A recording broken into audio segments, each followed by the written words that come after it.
I'd always yearned for a simple, ordinary family. Growing up in foster care, I was all alone in the world. I had foster parents as a child, but no blood ties. I wanted a family of my own, a perfect family with a loving husband, adorable children, and me. So, when a kind-hearted man proposed to me, I was overjoyed. With this man, I thought, I could build that ordinary family I'd always dreamed of. But in believing so, I was the world's biggest fool. My husband, George, callously ordered me around after I came home from a long day at work. "Hannah, make dinner now! Mom and Emily are starving." Barely 2 seconds in the door, and he's commanding me to make dinner. George, my mother-in-law, my sister-in-law, none of them ever think of cooking. My name is Hannah, and I'm stuck with this terrible family. At 29, I work for a large corporation. George, my husband, was a co-worker. I met at the same company. George is 30 years old, but since he couldn't get into college right after graduating high school, we graduated college at the same year. First of all, I have to mention that George is currently unemployed. He had a dispute with his boss in the sales department and quit his job. George was angry that his boss was cold-hearted, but I knew otherwise. Even though George and I were married, we worked in the same company but in different departments. I work in the general affairs department handling office work. My dedication and hard work were trusted and respected by my colleagues.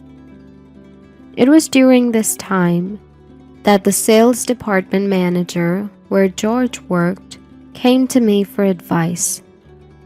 As I nervously asked him what was the matter, he opened his mouth tiredly. "Today, your husband suddenly handed in his resignation. Were you aware of this?" Shocked by the manager's hesitant question, I shook my head. "I wasn't told anything. Did something happen?" In response to my visible confusion, having truly not been consulted about anything, the manager explained the situation. "I want to respect my workers' personal lives as much as I can, but..." According to the sales manager, George would casually leave work even if his tasks were not finished. Moreover, he would forcefully dump his overtime work on his timid colleagues. When the manager confronted him about this, he lashed out in anger. George had falsely claimed that we shared housework since we both worked. Furthermore, he stubbornly insisted on leaving work on time, stating that he was worried about his frail mother and sister. When he used his family situation as an excuse, the management could not be strict with him. However, a colleague who had been burdened with George's work complained of mental and physical stress and wanted to resign. The manager advised George that if he prioritizes his family, he should finish his work on his own. George, angry that his argument was not accepted, quit his job on his own accord. To be frank, I'm relieved that he quit. While being considerate of my feelings, the sales manager expressed his honest thoughts. George was arrogant and burdened others despite his incompetency. When his boss pointed this out, he would react angrily without reflecting on his behavior. From what I hear, George was nothing but a liability to the sales department. Feeling guilty, I apologized profusely. "I'm deeply sorry for the trouble caused to everyone in the sales department." The kind sales department manager reassured me that it was not my fault, and he was disgusted by George, who had quit his job on a whim without consulting his wife. "Just to confirm, is he really doing housework? And are your family members sick?" "All his claims are false. I do all the housework, and my mother-in-law and sister-in-law are healthy." Upon hearing my testimony, the manager sympathized sincerely, saying, "I see. That's tough." And that's how my husband George ended up unemployed. He believed that he would get a new job right away, but the real world is harsh. Despite his job hunting efforts, he kept facing rejections. George is resentful on his previous boss, believing that he had bad-mouthed him to other companies. I can swear that my company does not engage in such practices. Even after submitting a resignation, it is common knowledge among working people to stay in the company for at least a month. There are matters like work handover and procedures to be dealt with. However, George slammed his resignation letter onto the manager's desk and went home the same day. It was obvious to me that such an unreasonable person would not be hired by any company. George was content with giving his small severance pay to his mother and sister. He was raised in a single-parent family with his mother and sister, Emily. Their father divorced his mother and left, which seems to have been a wise decision. Both my mother-in-law and Emily are healthy and capable of working, but they do nothing. I pay for our living expenses and do all the work. Whenever I ask George to help out at home, he yells at me. "My mother and Emily are my precious family. You're my wife, so you should be devoted to helping us out." It made no sense to me, so I snapped back at him. "Forget about your mother, but Emily is 23 years old. At least let her get a part-time job." George adored Emily a lot, who was 7 years younger than him. Emily was also taking advantage of George's kindness, pleading for pocket money. As I firmly refused to give her money, George started working part-time. It was a job managing a warehouse for a courier service. George tells people around him that he quit his job at a major corporation because his family was sick. He is a man who lies as he breathes, just to keep his reputation. And so, George's part-time earnings became Emily's dating expenses. Not doing any housework or work, Emily started going out with men. I was fed up with my mother-in-law stealing bills from my wallet out of her greed for money. Even if I talked to George about it, he would get mad at me. "Take care of my mom if you're my wife. This is why I can't stand people who grew up all alone in foster care like you." My mother-in-law scoffed at me, calling me, "Hannah, you're so wicked." I was living my days with the worst family. But one day, an encounter that changed my depressing daily life arrived. When I came home after buying groceries after work, there were unfamiliar shoes at the entrance. They were large-sized men's sneakers. I thought we had a guest over, since the shoes were larger than George's. Then, a young man popped out. He was tall, had a handsome face, and his hair was light brown. When I thought Emily had brought her boyfriend, the man apologized. "I'm very sorry. I was on the verge of dating Emily, but I'll take it back." Contrary to his frivolous appearance, his tone was polite. A wise young man making sound judgments. I spontaneously asked the young man who was about to leave with his sneakers on, "What's your name?" "I'm Emily's sister-in-law, Hannah." When I introduced myself, the young man looked up and smiled a little. He looked like a player, but he had a smart expression. The man introduced himself after he finished putting on his sneakers. "I'm James. I work as a bartender. Emily was a regular at the bar I work." According to him, Emily confessed to him and he was about to accept, but he declined. The reason was that Emily showed her true nature and spilled everything because of alcohol. "All my money is all from George's part-time job. My sister-in-law is stingy and ugly. She makes me work and do housework." James deeply regretted that he was inexperienced and couldn't spot a good woman because of that. But he's a kind-hearted person who couldn't leave drunk Emily alone and send her home. Moreover, James paid for the taxi fare. Just at such times, both George and my mother-in-law were not at home. So, James got our house key from Emily, who was wasted, and carried her to our living room. "I couldn't leave her at the entrance. I swear I didn't steal anything, ma'am." He seemed to be studying at a vocational school during the day and working as an apprentice bartender at night. He was called out by Emily after school. Emily lied about being a worker at a clothing store. James didn't see through Emily's lies and noticed her true nature at the last moment.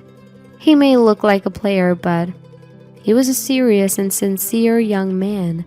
His flashy light brown hair was his natural hair color. "I'm mixed. This is the business card for the bar I worked at. Sorry for the trouble." He's running late, but he said he's ready to work now. "I see. Thank you for bringing Emily home. Have a great shift." When I said that, James went home with a smile. Normally, I would report a young man who was at home without permission and had a connection with Emily. But I intuitively thought that James was a trustworthy person with good nature. It was a silver lining that he hadn't been deceived by Emily. When I entered the living room, Emily was indeed drunk and asleep.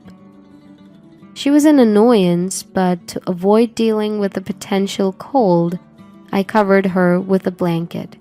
Suddenly, Emily woke up and opened her mouth, unable to pronounce her words exactly. "Hey, where's James? My boyfriend with brown hair. So handsome." Emily laughed boastfully, checked her phone, and let out a scream. James had verbally told her he couldn't date her, but it was in vain. Emily was too drunk to understand James's intentions, but clever James had politely declined through a text. Emily had no recollection of revealing her true nature. She's crying and angry, feeling like James had abandoned her. "What's wrong about me? I've been deceived." The one who deceived James was Emily, but it was unfortunate for James as well. As I ignored the commotion and started cooking dinner, George and my mother-in-law came home. And upon hearing Emily's side of the story, George became furious. "Did he mess with you, Emily? Where does he work at? I'll punch him for you." "We're going to demand damages. Poor Emily." Indeed, Emily is foolish and pitiful, but it's completely due to her own resentment. As I was worried about causing trouble for James, Emily glared at me. "Hannah, did you say something to James?" She showed me the text on her phone, causing me to gasp. The message read, "I can't date a liar." Emily had drunkenly revealed everything, but she thought I was the one who tattled. George and mother-in-law also confronted me, so I explained the truth of my encounter with James at the entrance. He was trying to take care of Emily and was about to leave the house when we ran into each other. That's all. I asserted that I hadn't said anything unnecessary to him. George clicked his tongue and turned his face away from me. Emily, let's eat sushi today. It's premium sushi. George decided to order sushi delivery on his own, and he started eating the premium sushi with my mother-in-law and Emily all on my tab, without touching any of the dinner I had prepared. As I sat eating the dinner I had prepared alone, the three of them were laughing. Eating sushi as a family is the best. It makes up for the usual terrible cooking. Really? It's so delicious. It compensates for the usual bad food. George also agreed and laughed along with my mother-in-law. While enduring their mockery, I felt more emptiness. Is this the family I wanted when I got married? How stupid. Suddenly, the face of my only family member with whom I had become estranged after marriage floated in my mind. And for some reason, I recalled James's kind smile and was parted. A turning point for me arrived several days later. While cleaning the house on my day off, George brought me a bank book. Seeing the deposit notification, I panicked. The bank book recorded the savings I had carefully accumulated before our marriage. George showed me the cash card and seal with a triumphant look. I'm giving the $100,000 you saved to my parents and sister. If you refuse, we divorce. This was the money I had been saving for the future expenses of our child. I thought that if we had a child, George might keep a distance from his mother and Emily. But George completely denied my dreams, saying, I care about my mother and sister more than our kid. Do as you like. I had hoped to build a happy and ordinary family, but it seemed impossible. I showed George the divorce papers that I had prepared for him. If you accept this, we're getting a divorce. It's over between us. George joyfully filled in the necessary information on the divorce papers and handed them back. That was the end of things with him. Ignoring George, who was elated over $100,000, I packed my bags. Then, I left the house and submitted the divorce papers, which got registered just fine. I, having divorced George, had returned to my adoptive father's house. My adoptive father is often absent due to work, so essentially, I live alone. When I left home, I called my adoptive father. Hannah, come back to your family home. I, who had been rebelling against my adoptive father since adolescence, felt like crying. Despite our strained relationship, my adoptive father forgave me, who used to be so ungrateful. Living quietly at home, memories from my childhood came back to me. The fact that I was taken from the orphanage to my adoptive father's house. At that time, I had an adoptive mother who loved me as if I were her own daughter. That adoptive mother passed away from illness when I was in junior high school. Since then, I had been rebelling against my adoptive father. I was lonely because my adoptive father was often absent due to work. But now that I think about it, both my adoptive father and the late adoptive mother cared for me. I was fixated on a normal family and had forgotten the love of those close to me. I'm divorced now. I'm having a huge burden lifted off my shoulders. With the load off my shoulders, I was now working hard. That's when I ran into James again. When I was about to leave work, I ran into the sales department manager in the elevator hall. When I started to say, "Good job today," the manager kindly spoke to me. "You've been through a lot. You look better than before, and I'm so happy for you." The manager knew about my divorce with George. He sincerely praised me for holding up well. As I bowed and got into the elevator, the manager spoke in a serious tone. "There's a bar that's been talked about in the sales department. I want to go, but it's a bit too fancy for an old man like me." I heard that the manager has a wife and children who is in high school. What kind of place is it? A cafe or something? Then the manager pleaded with me. "It's a bar. I don't drink, but I'm fascinated by bars." So, he humbly asked me to accompany him. I know the manager is a sincere person, so I decided to accompany him to the bar. The bar, recommended by the manager's workers, was a hidden gem in the basement. The manager said, "Don't be nervous," as he opened the door to the shop. The interior was truly chic, the kind of decor that young people would like. I followed the manager into the shop, but was shocked when I looked at the bar counter. James? The bartender was James, whom I had bumped into before the divorce. He was a bit surprised too, but quickly smiled. "Welcome.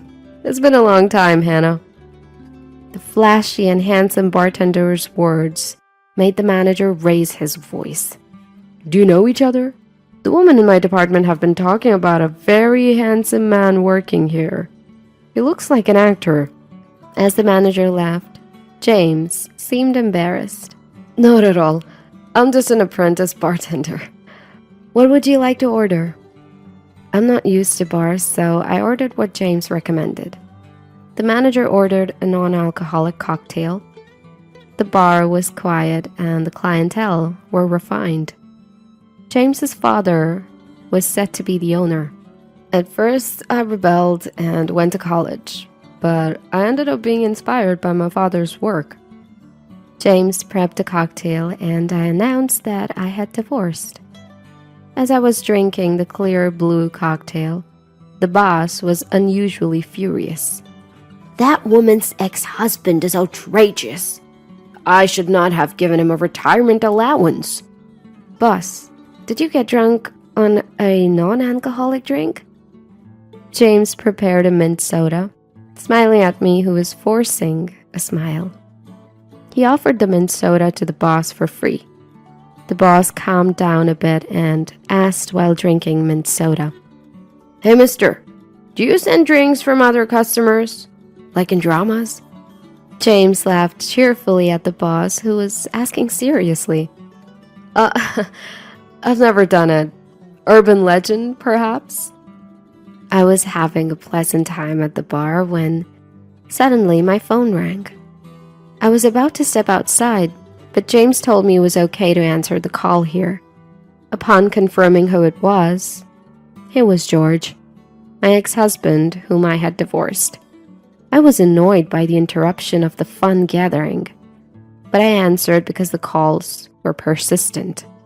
Before I could ask the purpose of the call, George complained loudly. "I can't withdraw money. Your balance is 0. Of course, that's after I transferred the deposit to another account. Think about it. Would anyone keep a passbook with $100,000 deposit in a house where those 3 greedy people live? It is for sure that it would be stolen, so I had to take measures in advance. The passbook George stole from me was a dummy. The real one was carefully hidden by me. That's why I still have the $100,000. When I told him, George was dumbfounded. He, my former mother-in-law, and Emily were having a luxurious time overseas. They gambled, and as their funds started to run out, they tried to dip into my $100,000. However, they couldn't withdraw the money and were so distressed, they called me.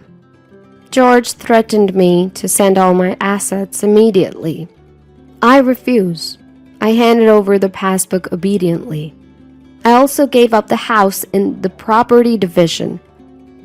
I coldly declared that I no longer knew anything about it.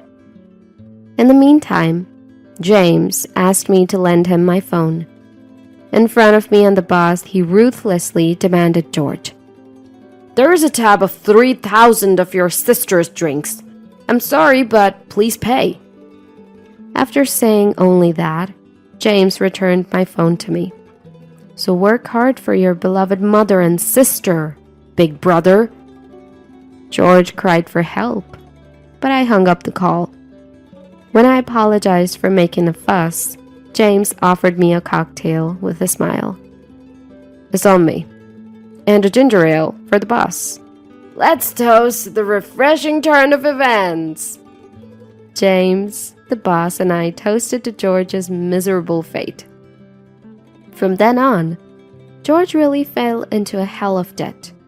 When he was at a loss in a hotel overseas, a kind gentleman approached him.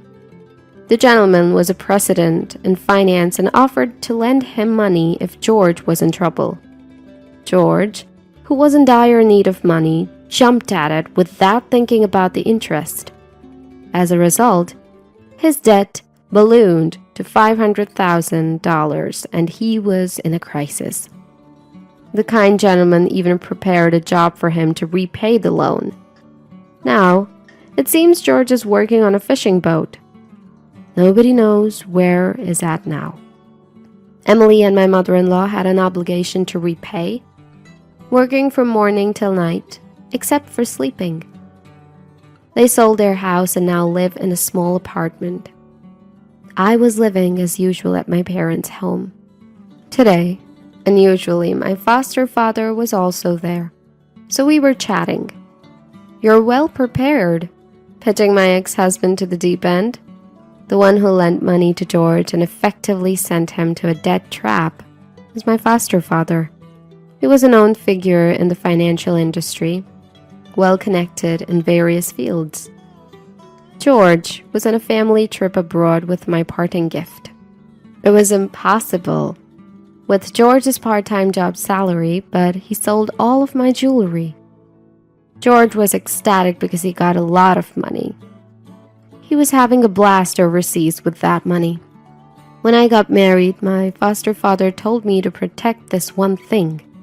He strictly ordered that when I divorce, I should leave the jewelry and the house. I'm always amazed at your audacity, Dad. My foster father had connections with the precious metal buyer that George used.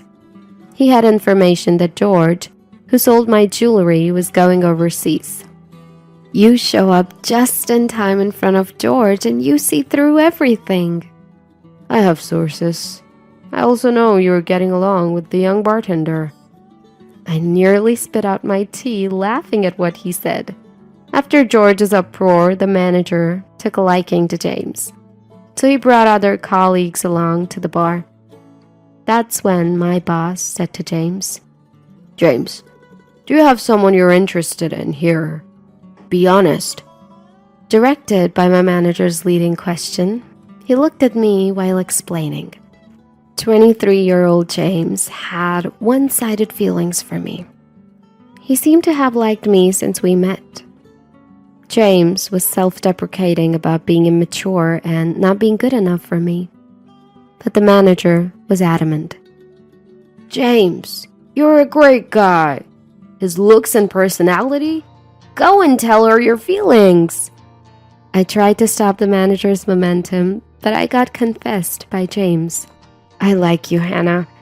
If you're okay with someone as inexperienced as me, let's get together. Wait, I'm 29 years old. I'm 6 years older than you. And I'm divorced too. That's not a problem. I like you, Hannah. In such a turn of events, I now have a 23-year-old boyfriend. My manager was overjoyed, saying, I'm your wingman. I was thinking of telling my foster father later, but he found out. I went to James' bar. He's a very nice young man. He's different from your ex-husband, who would berate you. Dad, you're moving too fast. My foster father has always been a worrier when it comes to me.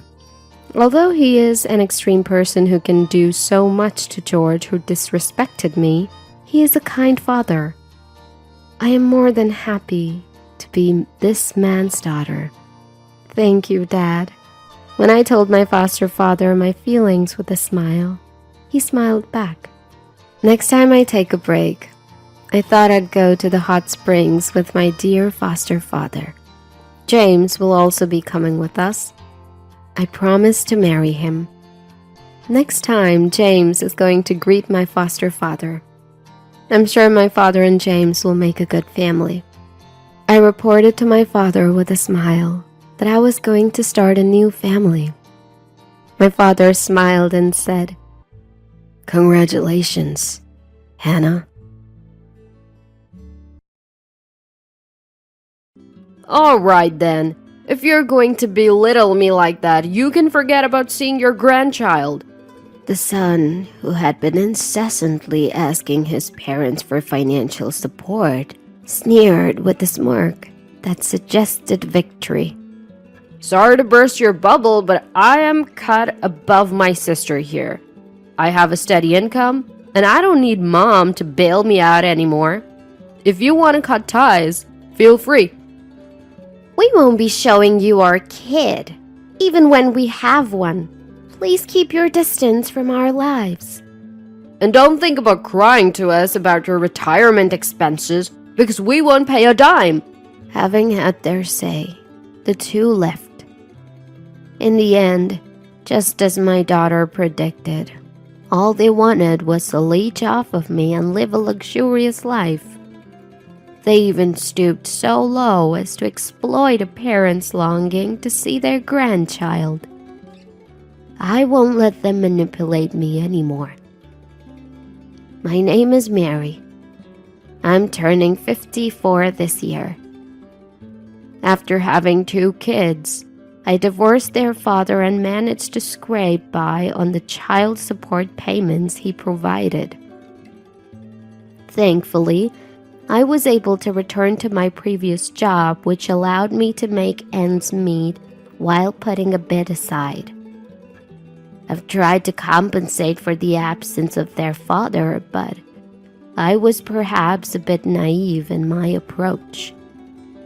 The wake-up call came when my son got married. Mom, could you help out again this month?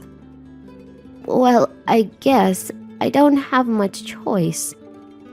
My eldest son, David, got married to his high school sweetheart, Linda, about 6 months ago. They rented an apartment near my house, saying they were saving up to buy their own place. I even contributed significantly to their wedding expenses, all in support of their goals.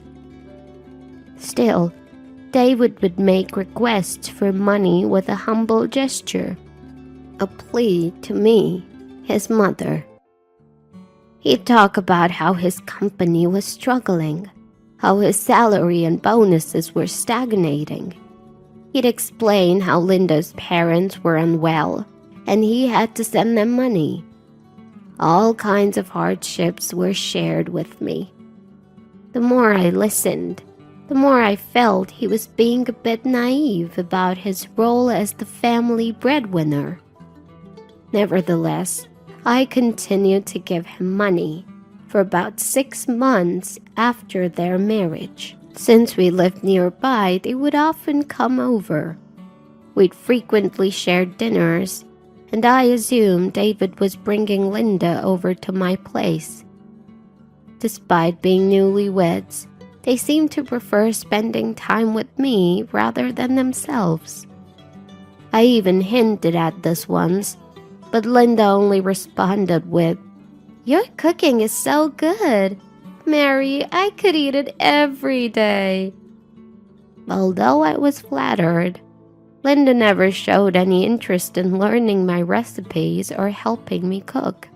The years passed in this way until my daughter, Trisha, started applying to colleges. At that crucial time, I asked David and Linda to refrain from visiting so frequently.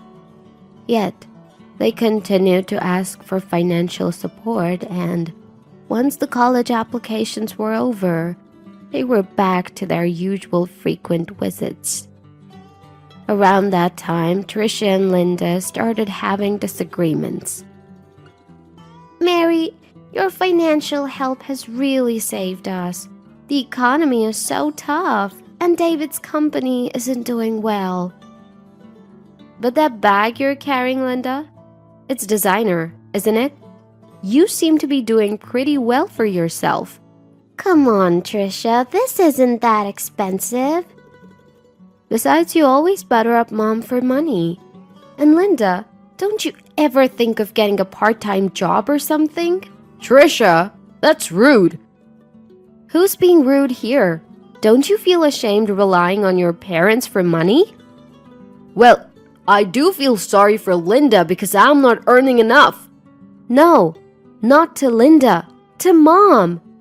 "It's all right, Trisha, let's cool it.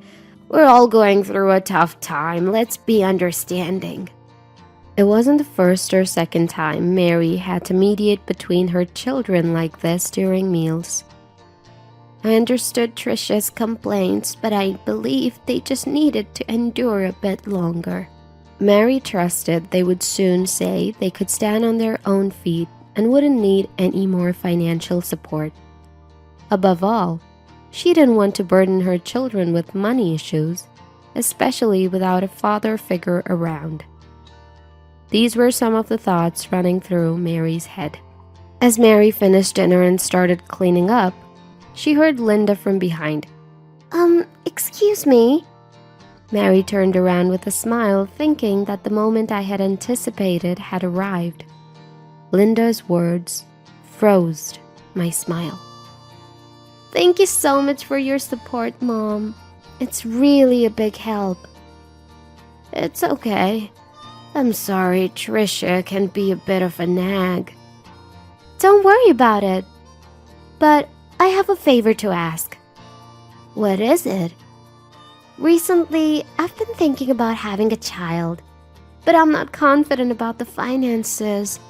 "What?" "Well, it's hard to have a baby when you're older, isn't it?" "Well, I guess it might be. So I was wondering if you could increase the amount of support money a little more." Shockingly, David and Linda weren't just content with walking on their own feet. They were actually planning on having a child in this situation. How can they consider having a child when their financial outlook was so unstable? I thought. So I tried to hint them that it was reckless. Yet, Linda seemed irked and countered. "Don't you want to see your grandchild?" "I'm not saying I don't want to." "Exactly. I'm an only child and I really want my parents to meet their grandchild as soon as possible." "But you do realize that having a child will make things even more difficult." "I'll start working too then. We'll manage.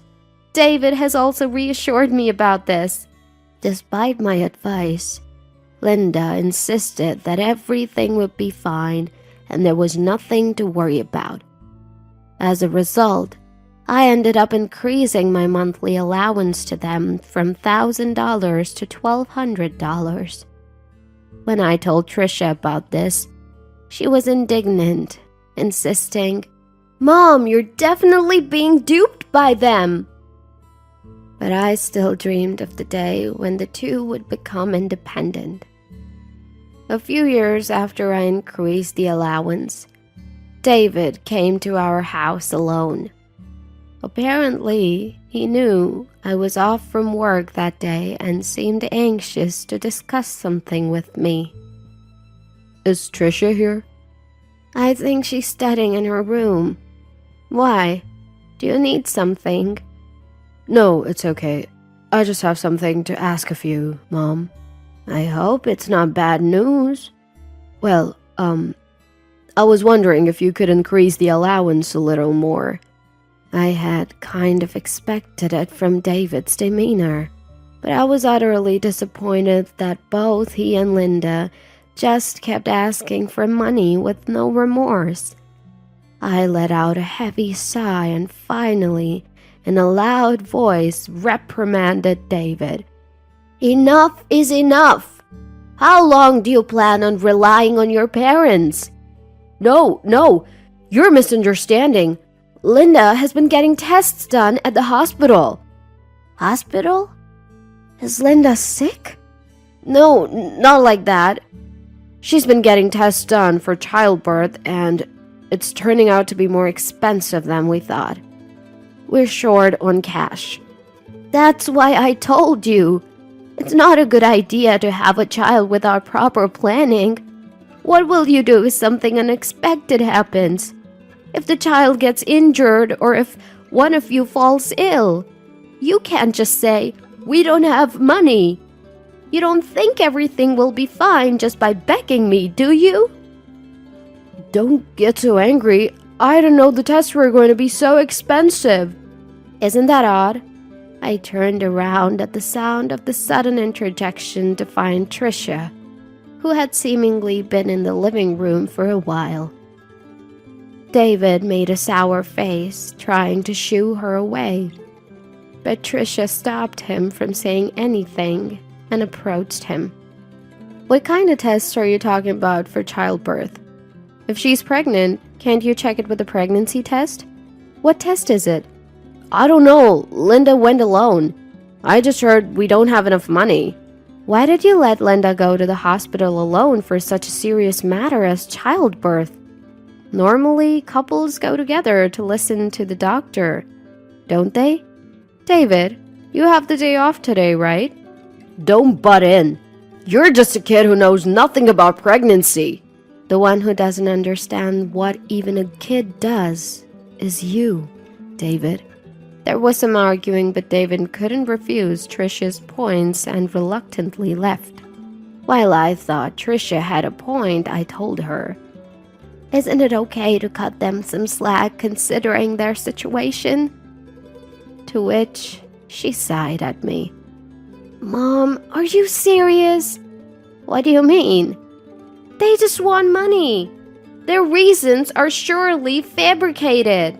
"Why would you say that?"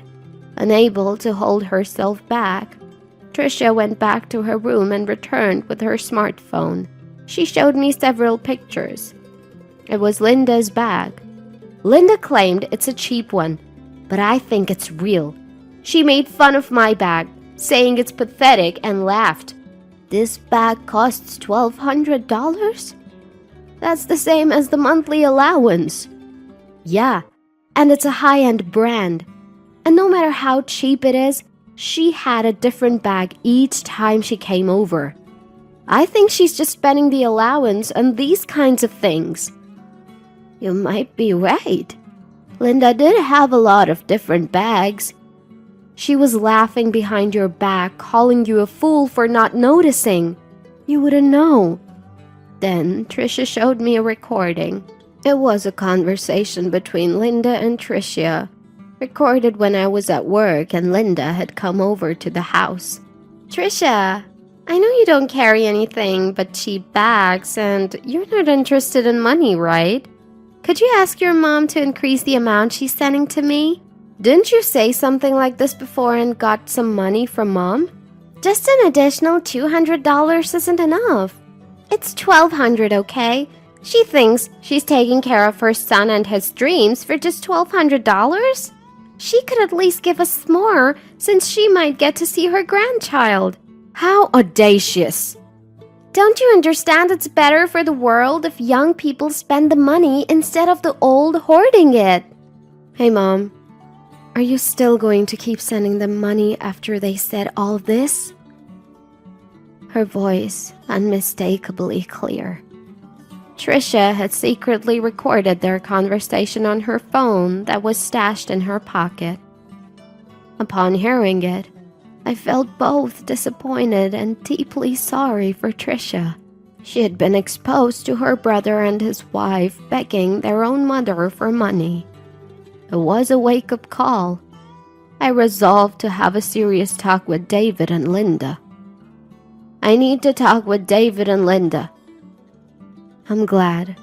If you're gonna do that, I'll help you however much I can. Thank you. The next day, I invited the two of them to my house. Linda arrived, one of those $1,200 bags in her hand, her face beaming with delight. Trisha and I sat down with them at the living room table. I'm going to stop sending you money. What? What are you talking about? We can't handle this kind of surprise. That's right, mother-in-law. My medical expenses are piling up, and it's really causing me trouble. Why don't you just save your money instead of buying those expensive bags? Linda, who initially tried to be humble and gain my favor, sighed heavily as if she had been wronged when I mentioned the bag. Don't you want to see your grandchild? I would feel sorry for the child being born to such an irresponsible parent.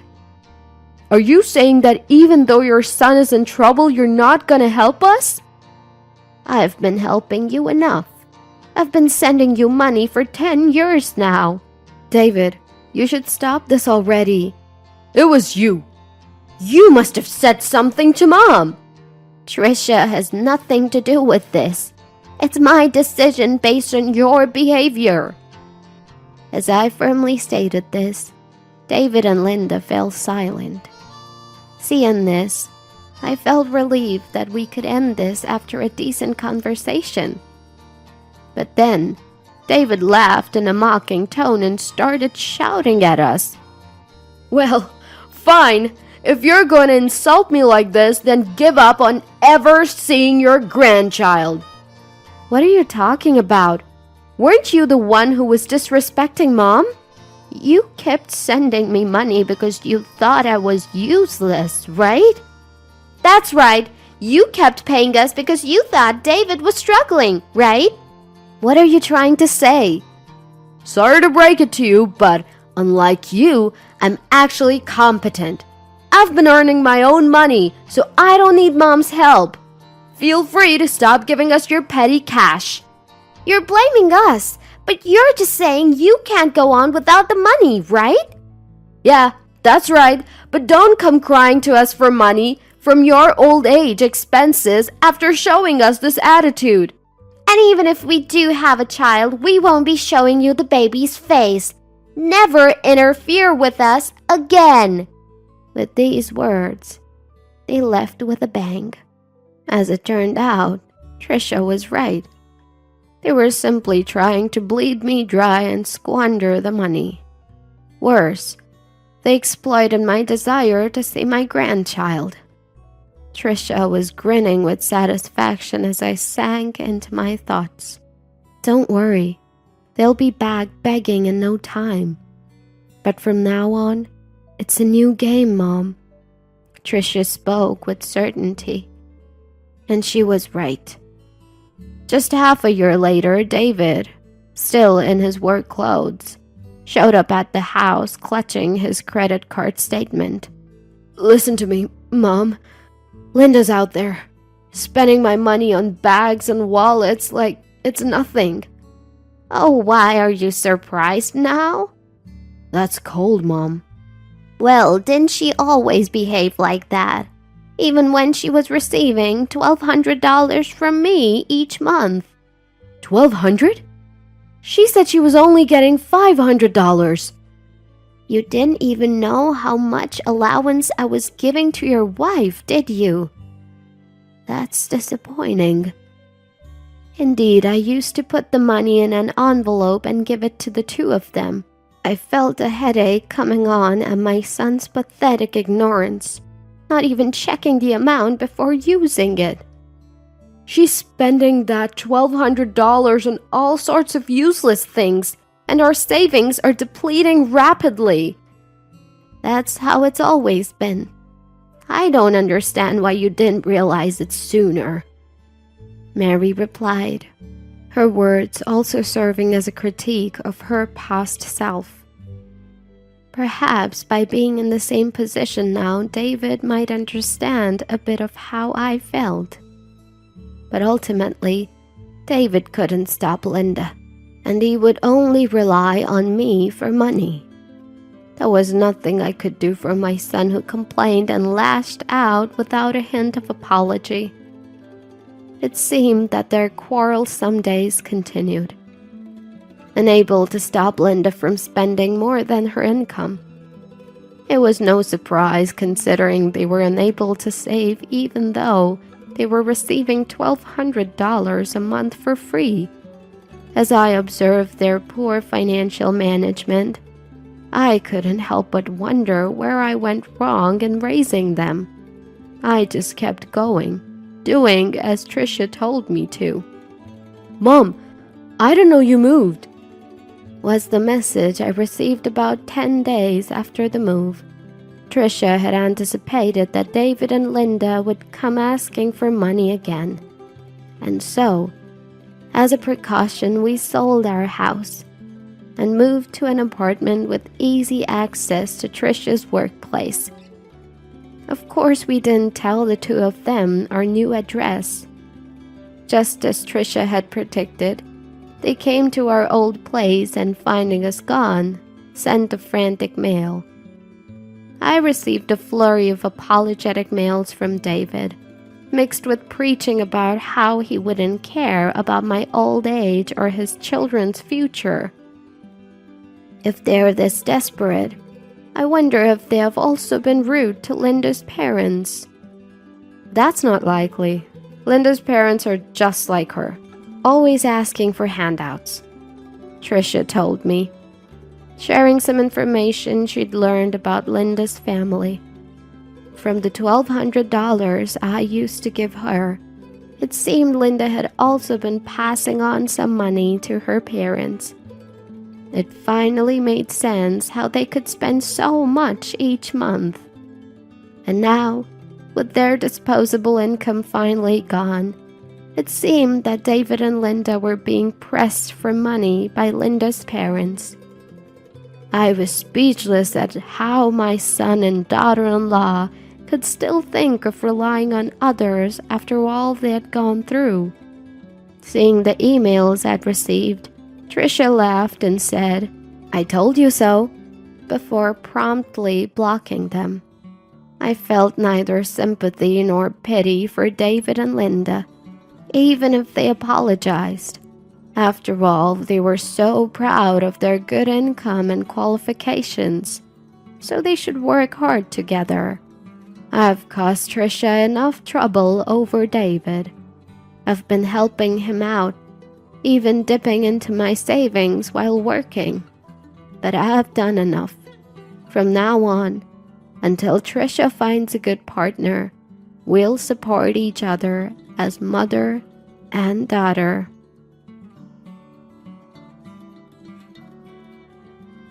You didn't have to get so angry about it. It was just a misunderstanding about the child. I was beyond angry and appalled that my husband could seriously say such a thing. I wondered how I could make him understand. As I was contemplating my response, I heard a voice from the seat behind us. "Hey, can you believe that? This guy is the worst. I don't even want to breathe the same air as him." As I turned around, I saw a young couple. My husband, realizing they were talking about him, stood up. The girl stared straight at him and began to speak again. "My name is Linda. I'm a 28-year-old homemaker. This is the 3rd year of my marriage to my husband, Robert.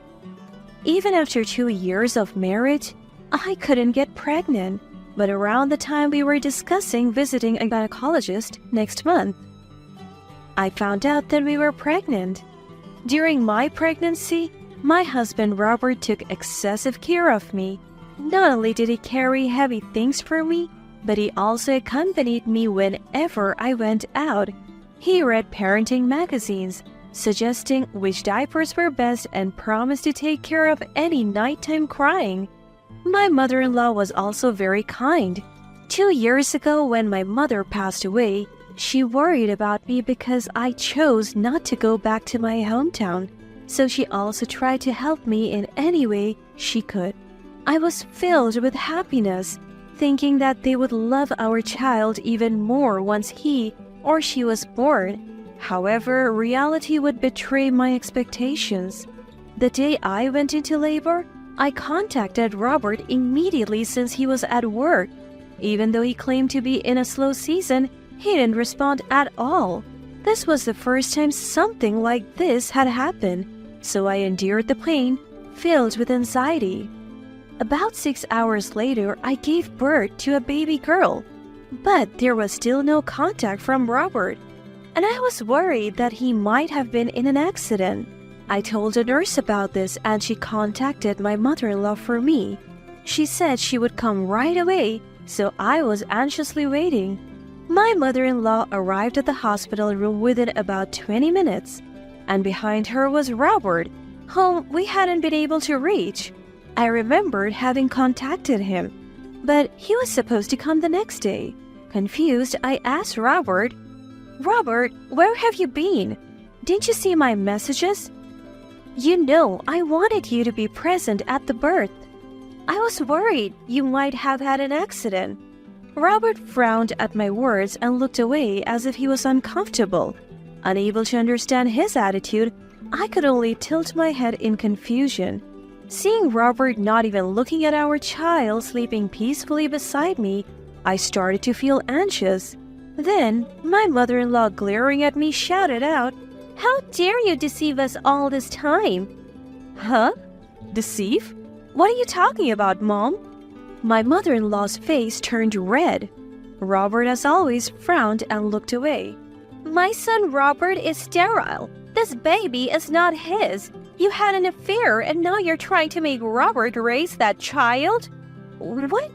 Wait a minute, sterile? Just to be clear, I never cheated on my husband, so our daughter is truly, without a doubt, his child." You know, I would have been happy with just the two of us, he said, struggling to get the words out. "But you wanted a child. I thought that if I could accept that child, everything would be alright. But in the end, I just couldn't stand it." My husband, he poured out his heart like that. On hearing this, my mother-in-law became even more incensed. "How dare you betray my kind-hearted son? He confessed everything to me yesterday. You're getting a divorce and we will be seeking alimony." "Wait, a divorce? Hold on. This must be a mistake. I didn't cheat. If need be, I'm willing to have a DNA test done on our daughter and Robert." Before I could finish, the hospital room door burst open with a loud bang. Startled, I turned to see my father standing there. He stormed over to me and in a fit of rage, slapped me across the face. "You disgrace! You betrayed your husband by having an affair. I'm cutting all ties with you and you are not getting any inheritance." "Ouch, Dad, wait! I didn't cheat." But he cut me off, slapping me again. The pain in my cheek throbbed, and tears welled up in my eyes. My mother-in-law, my husband, and now my father, they all scorned me. I desperately denied the accusations, but no one believed me. Just as I was about to utter the word divorce, the door swung open again. "Excuse me," a nurse entered the room. "I'm sorry, but we asked for quiet in the hospital. I don't know the circumstances, but new mothers are quite sensitive. This could lead to postpartum depression, so please refrain from discussing such matters." "What are you talking about barging in here like that? This has nothing to do with postpartum depression." To my mother-in-law's protest, the nurse smiled and responded, "Well, if anything were to happen because of this, part of our job is to ensure the safety of our patients. I hate to intrude, but I'll have to ask you to leave." My mother-in-law grumbled and left, seemingly overpowered by the nurse's insistence. My husband and father also left the room, and finally tranquility returned. "I'm sorry, I didn't mean to cause trouble." "Don't worry about it. Our job is to protect the mother. Besides, I know for a fact that you, Linda, wouldn't have an affair." The nurse called me by my name, and I looked at her. I must have met her somewhere before, but still not able to place her, she smiled at me. "I have lost a lot of weight since then, so I can understand if you don't recognize me. Remember, we went to high school together. Mary, do you remember?" "Mary? No way! Is it really you? At the familiar name, I was taken aback. Mary was a friend from high school, a quiet and gentle girl. Before she joined our friend group, she was teased about her figure by some other girls. I don't remember how it happened, but she started spending time with us. We shared a love for cartoons and comics, talking about it every day. However, I never would have guessed that the slender, beautiful woman in front of me was the same person. I can't believe it. You moved away so suddenly and we lost contact. I have been worried. I'm sorry, my parents divorced and I had to cancel my cell phone. My mom's family is from here, so I moved hastily. I see. I'm glad you seem to be doing well. Thanks for everything earlier. When they said those things to me, I didn't know what to do. Mary hugged me and stroked my head. It felt comforting, just like when my mother, who passed away 2 years ago, used to do. I'll explain to the ward nurses to make sure they can visit. Right now, you need to rest your exhausted body after giving birth. It's important for the baby too, right? I sighed in relief at Mary's words. But I have nowhere else to go after I'm discharged from the hospital, except for that house. Seeing my gloomy face, Mary made a proposal. Actually, I live still at my mom's old house. We have extra rooms. Would you like to come stay with us? What? At your house? I was surprised and raised my voice. Mary was looking at me seriously. That's right, the current situation isn't good for you or your daughter. And if you go back, you'll be blamed by those people and your dad. Divorce is inevitable anyway, so let's fight this together. I can't stand to see you suffer like this. Tears welled up in Mary's eyes. I decided to rely on her, who was seriously considering me and my daughter.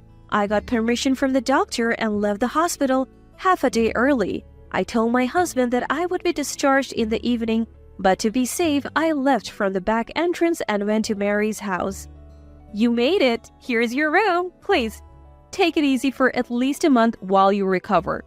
Mary's mother showed me to the room. The room was filled with a baby bed and all kinds of baby gear. Let us know if there is anything you need. I cried tears of gratitude for Mary's kindness. After I finished breastfeeding and had a break, Mary's mother started to talk. I have a hunch about this. It's hard to say, but I think your husband is probably cheating. My ex-husband was thinking the same thing back then. Hearing Mary's mother's words, it felt like I had been hit over the head with a blunt object.